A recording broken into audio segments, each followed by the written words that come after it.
What's up? It's Joe. Now, there's a lot of people out there who have these dreams of making it big in a creative field. They want to be a professional writer, or a YouTuber, or a photographer, or an artiste. But most people, they don't really follow through on these ambitions because they don't like the idea of being small, a small unknown.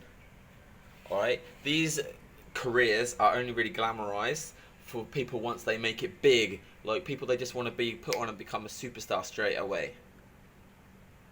But that's not really the way that success works. Not lasting success anyway. I've got some examples for you. Alright? Microsoft was founded in 1975. Most people think that Bill Gates got his big break once they partnered with IBM and went public. But actually, it took 6 years for them to partner with IBM and then another 5 years to go public. Not so much of a big break, more of like the daily grind.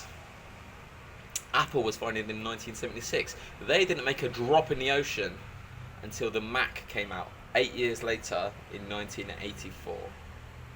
Okay, and they had plenty of ups and downs on the way to becoming like the global superpower that they are today. Google was launched in 1996, but it didn't usurp its competitors in the search engine field until 2004.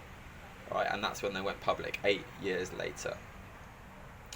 Okay, we could also talk about like famous bands and musicians who had to start out playing like horrible gigs to like a dozen people that weren't really listening until like they got signed and became big. Okay, not so much that way anymore, but definitely that's how it used to be in the music industry. So like all of these examples, they had like that day where they got their big break, but that day would never have come if it had not been of like this daily grind every single day, turning up to work, finding out what works, looking for improvements, growing their audience, building their empire. Okay, and that's the way it has to be. That's the way it has to be, because that's what prepares you for being the CEO of Microsoft. You think you can handle the stress of doing that and stay on top if you were just given it overnight? No, of course not.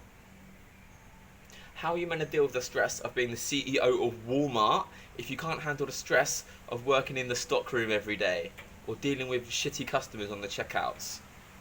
Like, you don't. How are you meant to compel an audience of millions on your BBC One's primetime chat show if your YouTube viewers drop off after 10 seconds?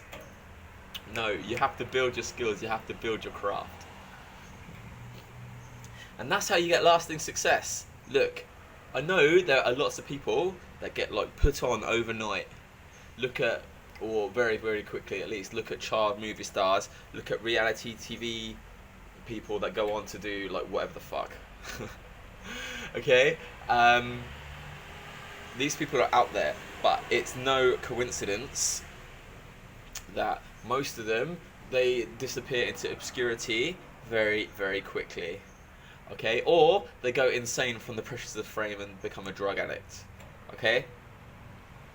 I think child movie stars become drug addicts because they're handing everything too quickly, and then when they feel sad, they feel like there's no way up because they have everything, so they turn to cocaine. But that's just my theory. Moving on. You want to learn to enjoy the process of becoming big. Okay? You want to enjoy being creative and honing your craft and getting better and better every day. You want to learn to enjoy like improving your products and getting better. You want to learn to enjoy like the small wins of like the 2 people that comment on your fucking YouTube video. You want to enjoy the process, not the fruits. The process of becoming successful, not the fruits of success. If you can't enjoy the process when you're small and you have the freedom and creativity, the freedom to be creative and to make mistakes, it's going to be really, really hard to enjoy the process when you're full-time, when you turn pro, right? Because you're given a lot less, you get a lot more, what's the word? Bad feedback, criticism, and you have a lot less room to make mistakes. Right? Like full-time YouTubers, they have to put out a video that's good every single day, otherwise they can't pay the bills, potentially. So if they don't enjoy the process of doing that, they're just going to burn out, they're going to fail. So you have to learn to enjoy the process, not the fruits. I'm going to talk about myself for a second. So I'm earning a living as a full-time freelance dating writer slash coach, dating and self-development slash writer slash coach. Yeah, that. It all started when I launched a blog about dating ideas in London. I must have wrote 100 maybe dating advice articles on that blog, but I don't think it ever got past 1,000 monthly hits. I mean, that doesn't matter because you use those articles to secure guest posts on bigger blogs, and then you can use the guest posts as part of your application for paid writing gigs, and then you get more and more paid writing gigs until you can afford to go full-time freelance, and then now here we are. Okay, I mean, there've been ups and downs ever since I turned full-time, but I can handle that because I've gone through the growing slowly. But even before any of that happened, there were some small wins from this London date blog which you can enjoy in the moment. One of my articles was an interview with a guy called Kieran Callum. I'd never met him before. Now we have a dating business together, dating advice business. Another article was with a Las Vegas nightclub promoter, an interview. His name was Drew Schroeder. I went out to visit him in Las Vegas. We partied in VIP in some of the biggest nightclubs in the world. It was awesome. How could I forget? One of my tweets from this London dating blog, it was replied to by a television casting person. That eventually helped me land a spot on a television show on Channel 4 called A Year to Fall in Love, a reality TV show. All from a tweet from a shitty little blog. Here's the thing. That show wasn't the big break I was hoping it would be, but it doesn't matter. I'm happy doing my thing at the size I am. Happy being a writer as a coach with the audience that I have at the moment, and learning and improving and growing. You've got all the time in the world to be big. What's important is that you love what you do. That's how you get lasting success. Okay?